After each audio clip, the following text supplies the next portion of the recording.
कि हमारी पसंद जो है खाने में हो सकती है, हमारी पसंद जो है पहनने में हो सकती है, हमारी पसंद फिल्मों देखने में हो सकती है, हमारी पसंद पूर्ण योगदान देती है। जो कंपनी भारत की अर्थव्यवस्था में महत्वपूर्ण योगदान देती है वो अपने आप में वैल्यूएबल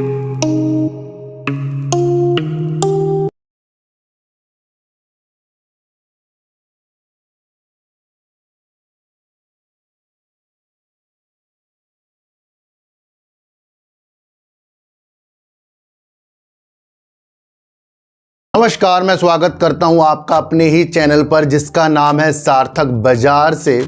आज हम बात करेंगे ओएनजीसी की, क्योंकि ओएनजीसी ने 2 खोज की है और उन खोज से उसके उत्पादन क्षमता और बढ़ जाएगी। आपको पता ही ओएनजीसी गैस और तेल के उत्पादन में लगा हुआ है और ये खोज के इनकी खोज भी करता है गहरे समुद्र के अंदर।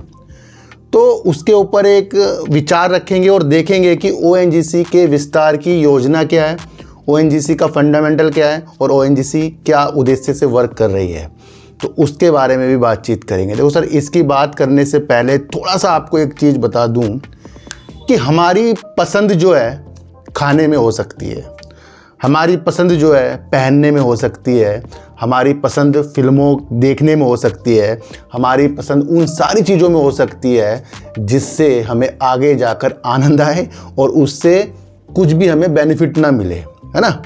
पर अगर हम ये सोचें कि हमारी पसंद जो है शेयर बाजार के अंदर भी चलती रहे और जो हमें अच्छा लगता रहे वैसा ही वैसा होता रहे, तो ये वो ऐसी घटना हो जाएगी हमारे साथ जो हमें ठक्कर ले जाएगी। मैं आपको कह रहा हूँ ना, कुछ लोग जब गलत कमेंट करते हैं, इस तरह के कमेंट करते हैं क्योंकि उनके उद्देश्य के अनुसार टारगेट यहाँ मिलते नहीं हैं। मैं आपको फिर कह रहा हूँ, शेयर बाजार अपनी पसंद की चीज़ नहीं है, शेयर बाजार समझने की विधि है।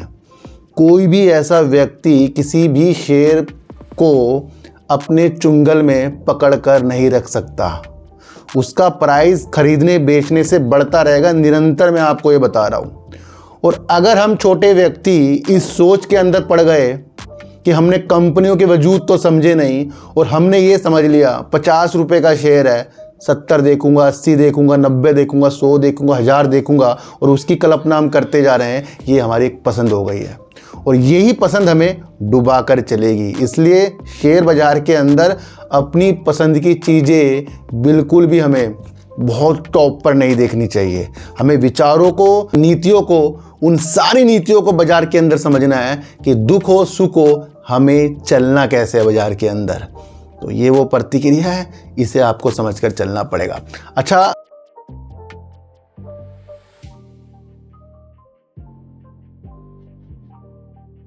एक जो न्यूज़ निकल कर आई है ओएनजीसी के अंदर, उस न्यूज़ को समझने से पहले थोड़ा सारा विस्तार जो है ओएनजीसी के ऊपर हम समझ लेते हैं। तो सर, ओएनजीसी जो कंपनी है भारत की सबसे बड़ी तेल और गैस खोज और उत्पादन कंपनी, यानी कि तेल और गैस का उत्पादन भी करती है और उनका खोज भी करती है। ये भारत सरकार का एक सार्वजनिक क्षेत्र का उपक्रम है और ये महारत्न कंपनी का दर्जा भी इसको मिल चुका है। अब महत्वपूर्ण चीज़ यह है कि ओएनजीसी देश के कच्चे तेल के घरेलू उत्पादन का लगभग 70% और प्राकृतिक गैस का लगभग 84% उत्पादन करता है। इस उद्देश्य से भी कि अगर 100 में से 70% ये कच्चे तेल का उत्पादन करता है और प्राकृतिक गैस में 84% का उत्पादन करता है, तो ये अपने आप में ही एक बड़ी कंपनी देश की बन जाती है। ये दुनिया की सबसे मूल्यवान और सबसे बड़ी अन्वेषण और उत्पादन कंपनी है। तो ये वो कंपनी के वजूद हैं जिस तरीके से इसकी वैल्यू हमें समझ में आ रही है। धीरे धीरे इसकी वैल्यू और बढ़ाएंगे। थोड़ा सा और ओएनजीसी के बारे में अगर हम समझें तो ये भी समझना बहुत ज़रूरी है कि तेल और गैस की तो ये खोज करता ही है और ओएनजीसी भारत और विदेशों में तेल और गैस के नए भंडार ढूंढती है। ओएनजीसी इन भंडारों से तेल और गैस निकालती है। रिफाइनिंग की बात करें तो ओएनजीसी कच्चे तेल का रिफाइन करती है ताकि इससे पेट्रोल, डीजल और अन्य पेट्रोलियम उत्पाद बनाए जा सकें। अगर इसका वितरण समझें तो ओएनजीसी रिफाइन किए गए पेट्रोलियम उत्पादों को भारत भर में और दुनिया भर में वितरित करती है। ओएनजीसी भारत की ऊर्जा सुरक्षा महत्वपूर्ण भूमिका निभाती है। ये भारत की अर्थव्यवस्था में भी बहुत महत्वपूर्ण योगदान देती है। जो कंपनी भारत की अर्थव्यवस्था में महत्वपूर्ण योगदान देती है वो अपने आप में वैल्यूएबल कंपनी बन जाती है। वैल्यूएबल कंपनी बन जाती है, शेयर प्राइस नहीं बन जाता है, वैल्यूएबल कंपनी बन जाती है। थोड़ा सा अगर हम इसके बारे में और समझे तो कंपनी का मार्केट कैप लगभग 3,07,261 करोड़ का है।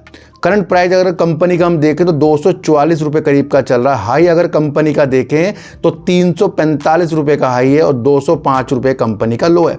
मार्च 2024 में कंपनी ने लगभग 1,72,137 करोड़ की सेल करी थी। तो सर कंपनी की सेल देखो आप, 1,72,137 करोड़ की सेल है और 11,096 करोड़ का कंपनी ने प्रॉफिट कर दिया है। कंपनी लगातार प्रॉफिट करती जा रही है। मार्च 2025 में कंपनी ने अपनी सेल को थोड़ा कम किया जो 1,70,812 करोड़ का बैठता है। प्रॉफिट भी कंपनी ने कम किया है जो 8,856 करोड़ का है। अगर हम कंपनी के रिजर्व की बात करें तो कंपनी के पास काफ़ी अच्छा खासा रिजर्व है जो करीब 3,37,150 करोड़ का है। उधार कंपनी के पास अगर हम देखें तो करीब 1,87,817 करोड़ का है। अगर हम प्रमोटर की बात करें तो भारत के राष्ट्रपति इसके अंदर प्रमोटर यानी सरकारी कंपनी है, 58.89% प्रमोटर हैं। एफआईज की अगर हम बात करें तो कंपनी के अंदर एफआईज ने अपनी होल्डिंग को कम किया है जो करीब 7.11% है। और अगर हम डीआईज की बात करें जो घरेलू होते हैं तो उन्होंने 19.93% की हिस्सेदारी मार्च 2025 में थोड़ी सी बढ़ाई है। गवर्नमेंट की बात करें तो 10.30% की है। और अगर हम पब्लिक की बात करें देखो सर नाम मात्र की इसके अंदर पब्लिक है, 3.76% की पब्लिक है इसके अंदर। तो ये था कंपनी का फंडामेंटल और कंपनी की विशेषताएं, कंपनी क्या क्या चीज़ें कर रही है।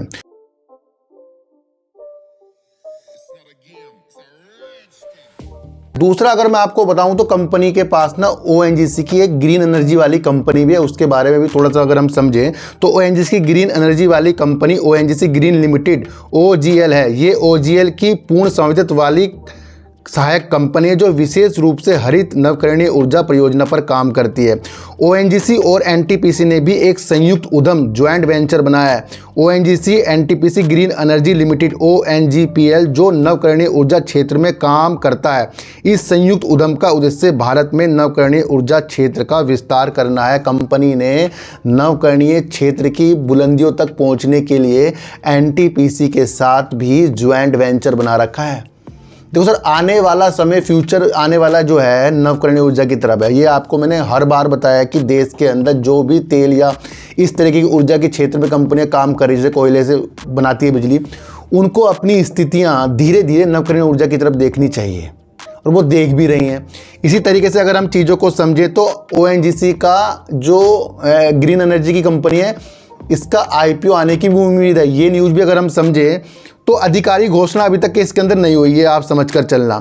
अगर लक्ष्य अगर हम ओएनजीसी का समझें तो ओएनजीसी का लक्ष्य 2030 तक 10 गीगावाट हरित ऊर्जा उत्पादन करना है, जिसमें लगभग 70% सौर ऊर्जा से और 30 से 40% पवन और हाइड्रोजन स्रोतों से प्राप्त होगी। तो ये भी बुलंदी कंपनी की आपको समझकर चलनी चाहिए। अच्छा, कब इसका आईपीओ आ सकता है? ये संभव है कि कंपनी इस साल के अंत में अपनी ग्रीन एनर्जी शाखा के लिए आईपीओ लाए, लेकिन अधिकारी पुष्टि अभी कंपनी की नहीं हुई है, ये आप समझ कर चलना, लेकिन आएगा तो इसके अंदर जरूर। थोड़ा सा अगर मैं आपको और बताऊं तो एक न्यूज़ पर मेरी नज़र गई थी। ये न्यूज़ काफ़ी अच्छी खासी है क्योंकि ओएनजीसी की 2030 तक स्वच्छ ऊर्जा परियोजना में 1 ट्रिलियन रुपए निवेश करने की योजना है। देहरादून मुख्यालय वाली ये कंपनी है जिसका जो हेडक्वार्टर है देहरादून का है और 2030 तक के 10 गीगावाट का नवकरणीय ऊर्जा पोर्टफोलियो बनाने के लिए 1 ट्रिलियन रुपये की भारी राशि का निवेश करने की योजना बना रही है। ओएनजीसी का हरित ऊर्जा पर जोर क्यों है? द इकोनॉमिक टाइम्स को दिए गए एक साक्षात्कार में ओएनजीसी के वित्त निदेशक विवेक चंद्रकांत ने कहा, हम हरित ऊर्जा में प्रवेश कर रहे हैं क्योंकि हमारा मानना है कि भारत को जीवाश्म ईंधन के अलावा और भी बहुत सारी ऊर्जा की आवश्यकता है। हमारे लिए ऊर्जा के नए स्रोतों की ओर बढ़ना एक तार्किक मामला है। समाचार रिपोर्ट के अनुसार ओएनजीसी का लक्ष्य 25 संपीड़ित बायोगैस संयंत्रों, जल विद्युत परियोजनाओं और 1 मिलियन टन हरित अमोनिया के उत्पादन के लिए पूंजीगत व्यय आवंटित करना है, जिसमें 193 मेगावाट सौर और पवन ऊर्जा के अलावा 1,80,000 टन हरित हाइड्रोजन क्षमता शामिल है। तो ये न्यूज़ काफ़ी अच्छी है, पहले की न्यूज़ है, लेकिन मैंने आपको ये इसलिए बताई है ताकि इसके लक्ष्य हमें पता चल गया कि किस किस चीज़ में वर्क कर रही है। अब समझते हैं कि कंपनी ने की जो न्यूज़ आई है उस न्यूज़ का क्या उद्देश्य है। देखो, ओएनजीसी ने मुंबई अपतटीय क्षेत्र में तेल गैस की आशाजनक खोज की है। मैं आपको बताऊं तो सूर्यमणि और वर्जमणि नाम की ये खोजें दोनों ही अपतटीय मुंबई बेसिन में हैं। मुंबई अपतटीय क्षेत्र भारत के सबसे बड़े तेल और गैस क्षेत्रों का घर है। अरब सागर में भारत के पश्चिम तट से 160 किलोमीटर दूर स्थित मुंबई हाई देश का सबसे अधिक उत्पादन वाला अपतटीय तेल और गैस क्षेत्र है, जहां पर इन्होंने ये 2 खोजें की हैं। ये क्षेत्र प्रतिदिन लगभग 1,34,000 बैरल का उत्पादन करती है, जो भारत के घरेलू तेल उत्पादन का 35% तो भैया यहीं से हो जाता है। ये क्षेत्र प्रतिदिन लगभग 30 मिलियन मानक क्यूबिक मीटर गैस का उत्पादन भी करता है, जो देश का गैस उत्पादन का लगभग 18% यहाँ से है। तो ये भी आपको समझकर चलना पड़ेगा ये कितनी इम्पोर्टेंट जो मुंबई इनका है, जहाँ से इन्होंने ये 2 खोजें की हैं। और जो इन्होंने ये खोजें की हैं सर, इसको थोड़ा सा अगर हम और समझे तो सरकारी स्वामित्व वाली तेल एवं प्राकृतिक गैस निगम ओएनजीसी ने मुंबई अपतटीय बेसिन में आशाजनक अपतटीय तेल एवं गैस खोज की है, जो निकट भविष्य में उत्पादन बढ़ाने में मदद कर सकती है। कंपनी की निकट भविष्य में, ये फ्यूचर की स्थितियां बता रहा है, जहां पर उत्पादन बढ़ाने में मदद कर सकती है। सरकारी स्वामित्व वाली इस कंपनी ने अपनी चौथी तिमाही की आय विवरण में कहा कि ये खोज OALP व्यवस्था के तहत दिए गए ब्लॉकों में की गई थी। तो कंपनी ने जिस तरीके से ये 2 खोज कर ली है ना, वर्जमणि और सूर्यमणि, ये इसकी उत्पादन क्षमता जो है फ्यूचर के अंदर बढ़ा सकता है। देखो सर, कंपनी कोई सी भी हो, जिस भी क्षेत्र में वो वर्क कर रही है, अगर उसने कुछ ऐसे एक्सपेरिमेंट कर दिए जिससे उसकी उत्पादन क्षमता बढ़ सकती है और वो पहले ही देश के अंदर बड़ी कंपनी हो, तो उस कंपनी की वैल्यू बढ़ जाती है। और ये 2 खोज उस क्षेत्र में हुई है जहाँ से अधिक यानी मुंबई की तरफ इनका ज़्यादा से ज़्यादा गैस और तेल उत्पादन की स्थितियों के साथ आता है। तो ये भी आप समझ कर चलना। तो आज की वीडियो आपको कैसी लगी एक बार मुझे ज़रूर बताना। अपनी पसंद की चीज़ें जो भी हैं शेयर बाज़ार के अंदर गणना करनी उसे बंद करो, कैलकुलेशन ऐसी करो कि जिस भी स्थिति के साथ बाज़ार चले उसके अंदर हमारी स्थितियाँ किस तरीके से अच्छी हो सकती है। तो सर, सच्ची वीडियो देखिए, अच्छी वीडियो देखिए, समझ कर देखिए। किसी की भी बातों में आपको आना ही नहीं है, चाहे मैं क्यों ना हूं। अपनी एनालाइज को इतना तेज कर लो कि कोई भी आपको हाथ पकड़कर शेयरों को खरीदवा बिकवा बिल्कुल भी ना सके। मेरा कोई टेलीग्राम, कोई व्हाट्सएप ग्रुप बिल्कुल भी नहीं है, ना ही आज तक मैंने बनाया।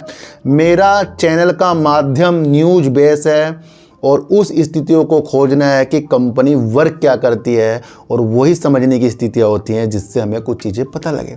तो सर, चींटी को आटा दीजिए, गाय को रोटी दीजिए और अपने बच्चों को ज़्यादा से ज़्यादा प्यार कीजिए, क्योंकि बच्चे ही आपकी मासूमियत से किस्मत पलटेंगे। तो फिर मिलेंगे आपसे नए वीडियो के साथ, जब तक के लिए नमस्कार।